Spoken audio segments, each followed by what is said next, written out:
Hello everybody and welcome to this online lesson which will talk you through interventionist strategies in terms of how they can support growth and development within an economy. Right, now to get this going, what I would like you to do please is to jot down these 3 different questions. So explain the difference between growth and development, identify as many barriers to growth and development that you can remember, and then finally, what are interventionist strategies? If you can now hit pause, hit play again once you have put down your answers, please. Right, everyone, welcome back. Now, first of all, hopefully you've written down that economic growth can be either actual or potential. Actual growth is measured by an increase in real GDP. So that could be the AD or the SRES moving outwards, whereas potential economic growth is measured by an improvement or an increase in a country's factors of production, and that will be shown by the LRAS curve moving outwards. Economic development is a measurement of economic welfare or living standards. So what we are measuring here are people's ability to satisfy their wants and needs, and this is measured mainly by the Human Development Index, which will factoring in life expectancy, education standards and GNI per capita. Now for B, hopefully what you've identified are these barriers here. So on the specification under 4.3.2, you have all these different things which can influence growth and development. Now what we're going to be looking at in this video is how interventionist strategies can hopefully help improve on these different barriers for developing economies. Right, now anyway then, interventionist strategies, you can see at the top of the page what these are. This is about the government increasing their role in the running of the country. So it's about government intervening to correct market failures, so stepping up their role in the state to support improved growth and development. Now in this video, what we're going to be looking at are the key different types of interventionist strategies. The key thing we're going to be focusing on is how these can be used to support both growth and development. Now we're going to start off with 2 fairly straightforward ones. We've got improving human capital and we've got something that we call protectionism. Now improving human capital is just about improving the quality of the workforce. So this is done through education and training. It's about making workers more productive in effect, really. Now the logic would be if we can make workers more productive, then it allows people to apply for better paid jobs where they can hopefully access more incomes and improve their opportunities, and this will obviously help them escape poverty within their economy. Now this will be done by governments increasing access to education. So this could be governments spending more money to build more schools, more colleges, to maybe even remove fees from education to make it more affordable or free. So if we can get more people to schools and further education colleges in developing economies, it means workers are improving their productivity, and normally that would lead to higher incomes and opportunities. Now what this would also do though as well, it would encourage more entrepreneurship within an economy. So if workers are now more skilled, then larger foreign firms might be attracted into that economy to tap into that new, more productive workforce. Well, that therefore kickstarts economic growth because it's going to lead to more investment taking place. That's then going to create more jobs and multiplier effects, and it could lead to that economy developing new industries within their country. That, of course, then could lead to more export earnings, which can again support growth and development for those people. Now, the second one is protectionism. Now, this is something that we look at in a lot of detail in 4.1. But what we're trying to do here is to limit the imports coming into an economy. So for many economies in sub-Saharan Africa in particular, they struggle to get industries off the ground because they're up against far more established, far more efficient foreign industries. Well, that means within these economies, they have to rely on importing lots of goods and services into their economies. Well, the logic would now be then what a government could do is to put barriers in place to prevent those imports coming into their country. Now, this could be done through tariffs, which is a tax on foreign goods and services. making those imports more expensive. It could be quotas, which is linked to limiting the number of foreign goods and services allowed into a country, or it could be done through domestic subsidies, where we give state firms or firms within our economy or in these economies bigger subsidies to allow them to cut their costs. Now, the idea is here, what we're doing, we're helping an economy improve their domestic production. If we build up barriers which limits the imports coming in, we're enabling these economies to develop their own industries. And again, that will create more jobs, more entrepreneurship, and more investment will again take place. What this does as well, it allows these economies to diversify their production. What we know is many of these economies, because of the theory of absolute and comparative advantages, often rely on exporting commodities, so growing food and selling it across the world. Well, if we can limit the number of imports coming in linked to, let's say, textiles or other manufacturing industries, we're creating the ability to start producing these things within their economy. So that kickstarts both growth and development. Now, problems with both of these two strategies, though, is they both generally require governments to spend lots of money. So human capital, lots of money needs to be spent on education. We've got to question, well, where's the funds going to come from in these economies to create this huge investment? Linked to that as well, we've got the problem that many poor countries across the world have got high national debts and they've got a limited tax base. So funding that human capital is extremely difficult to do. Now, the problem with protectionism is what we're doing here is we are limiting the import of cheaper, more productive, better quality products coming into the country. We're forcing already poor people to buy more expensive domestic goods and services. So this can create lots and lots of inflation, especially if it's done through tariffs or quotas. So this could lead to a growth in absolute poverty in these countries. Further to that, we have something we call retaliation. So within these economies now, if they stop placing tariffs on imported goods coming in, it's possible that countries that they export to might respond with similar restrictions, and that could see exports starting to dry up. Obviously, if protectionism is through domestic subsidies, then again, we've got to consider where will the funds come from to fund this form of investment within the local economy. Right, two more interventionist strategies.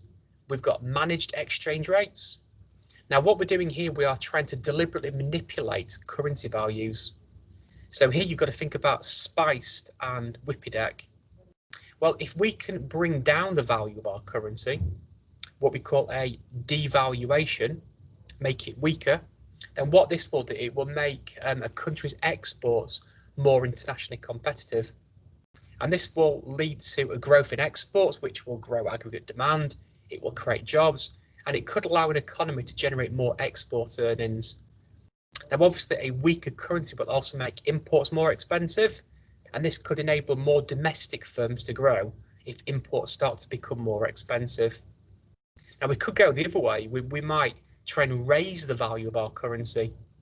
If we can make our currency stronger, then it will make those imports coming in cheaper. Think about spiced imports cheaper. Now, of course, it's not very good for exporting, but if countries rely on importing lots of things into their economy, then a stronger currency will make those imports cheaper to buy. And that could help ease inflation and help more people afford basic needs to survive. Now, the next one I've put down here is infrastructure development. And this is about the government trying to upgrade not just transport links like road, rail and port facilities and airports. It's about upgrading power and communication supplies, but also water and sewage supplies as well. Now, the logic would be if you can upgrade infrastructure, then that would raise international competitiveness because suddenly you can transport goods around the country quicker and easier.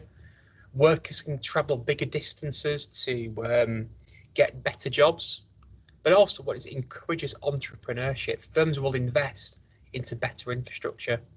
So what we're doing is we're creating the platform to allow these economies to grow and then hopefully develop their economies. Okay, so it's a really, really important thing, infrastructure development. Now, the problem with both of these policies, though, again, infrastructure development, it requires lots of government spending. Again, we've got to question where will the funds come from, not just to build this infrastructure, but then to maintain it going forward as well. And the problem with exchange rates, if you were to make your currency stronger, manipulate it upwards, well, it does make your imports cheaper, but it will kill your export markets. And that could mean that people that work in export markets might see the demand dry up for their goods and services. Now, if you weaken your currency, the problem is that essential imports become more expensive, and that could chuck more people into poverty in these countries. Right, now what I would like you to do now is to jot down these questions, hit pause, and then once you've put that down, hit play. I've covered all of these answers in my video so far, so hopefully you've got good ammunition you can chuck at question 2 on the page. Right, please hit pause and hit play once you've put down your answers. Right, everyone, just got a few more interventionist strategies that I want to talk you through. Now, the next one is something called a joint venture with a global company. So what we're doing here is we're trying to make partnerships between smaller local businesses and larger foreign businesses. Now, the idea is here that if we attract multinational corporations into our economy, there's no guarantee that multinational corporation will stay. They might move into an economy simply to exploit workers and exploit the natural environment. And once they've got what they want, they leave the economy. And obviously all the profits they've generated will also leave that economy. Joint ventures is about trying to force foreign firms to put down roots in the economy. Hence the picture at the bottom. We want them to become fixed and become a part of that economy. So if a big foreign firm wants to move into an economy, what the government might insist is that they create a joint venture with a local partner business. And the idea would be that that new business will then become jointly owned, partly by people within the poor economy, and then partly by the multinational corporation. They're sharing the investment. Now, the idea will be then that it means that that big foreign firm is going to be passing on technology and expertise and ideas to that local partner. And the idea will be, even if that big firm is to leave the economy, they've created some benefits in the domestic economy. There may be shared technology or capital. So what this could be, for example, it could be a large car manufacturer moving into a developing economy. They might want to build a car factory in that country. What the government might insist is that they can do it, but they've got to share ownership of that car factory with a local company. That will mean that technology is transferred into the local economy, and that can be used to boost productivity and access to essential technology to improve production. And what that will do, it will make sure that there are significant benefits of that firm being there for the local community. Now, the last one that I want to talk you through is something called a buffer stock scheme. And these are designed to promote price stability. Right, now ignore the diagram first of all. Now, the idea is in developing economies, often commodities are the main source of earnings for people that live in these economies. So this is farmers, it's people that mine natural resources out of the ground, etc. Now, the problem is that these products on global markets tend to fluctuate significantly in price. So that means the people that mine or the people that harvest these crops, they never know with certainty what price they will get for their output. And that leads to very erratic, irregular incomes that are up and down all the time. Now, the problem we've got there that is all that uncertainty makes it very difficult for these producers to invest. They might want to buy better capital to farm their land, better capital to mine. But if they don't know what their income is, it's very difficult to justify making those investments. Further to that, many people that want to buy capital have got to borrow from banks. But if banks haven't got certainty these people can repay these loans because their incomes are uncertain, it's very difficult to access money, to borrow to fund better capital. And this prevents them investing into better capital, which will boost their productivity. Right, well, the solution is a buffer stock scheme. Right, now look at the diagram now. What we do, we establish P star, the buffer stock price. And what we say to these farmers or these people that rely on, in effect, commodities, we tell them, we guarantee you will get P star for what you produce. Now, what this means is it means the people that live in these economies and grow this food or they mine these resources out of the ground, They know when they produce their output what price they will get for their output. And that means they've got a guaranteed income. And that means they can plan, they've got more certainty, they can justify more investment into capital. But what they can also do, they can use that certainty to borrow from banks to fund more productivity improvements. Now, the way that it works, this is looking at crops. Let's say, for example, there was a significantly good harvest across the world of a particular crop. Let's imagine it's cocoa beans. That would mean the market supply curve of cocoa beans would shift outwards massively. Now, based on the diagram, that would mean that the price would fall to clear the market at P good, Q good. Well, the problem is now our farmers that have grown their crops are now stuck with crops that they've got to sell at a very, very low price. And that means their income levels fall. Now, what the buffer stock scheme authorities will do, they will buy up the excess supply. So look at what happens. If we want to bring price back up to P star, we've got to raise demand back up again. So at P star now, when supply moves outwards, we've got excess supply, B to C. So that excess supply will now be bought up by the buffer stock authorities to bring the price back up to P star. So excess supplies are bought when stocks are good. And the logic would then be that when there's hopefully a bad harvest in a year or two's time, the buffer stock authorities can resell that stock to get their money back and bring the price back down to P star.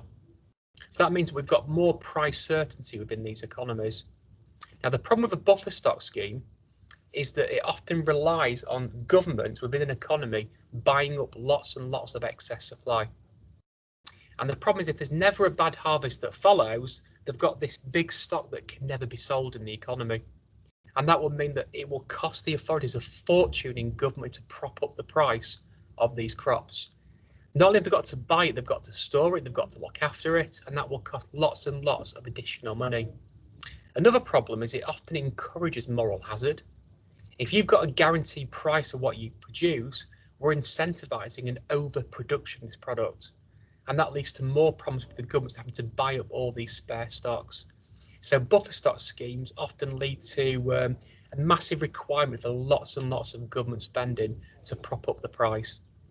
Now, going back to joint ventures briefly, a big problem with this, though, is big foreign firms might not be attracted to share investments within an economy with local investors. And that could make it more difficult to attract the investment from these big multinational corporations in the first place. Right, guys, and just to end the video, what I would like to do, please, jot down these 3 questions and put down your answers. The big one I want you to focus on is C, so 3C. So out of the interventionist strategies that we've looked at, which one do you think is the most realistic? I'm looking for you to justify your answer. So is it a buffer stock scheme? Is it going to be the joint ventures? Is it going to be the manipulating exchange rates? Is it going to be the infrastructure development? Is it going to be the development of human capital? Or is it going to be the protectionism? Right, guys, thank you very much. And that is the end of this video.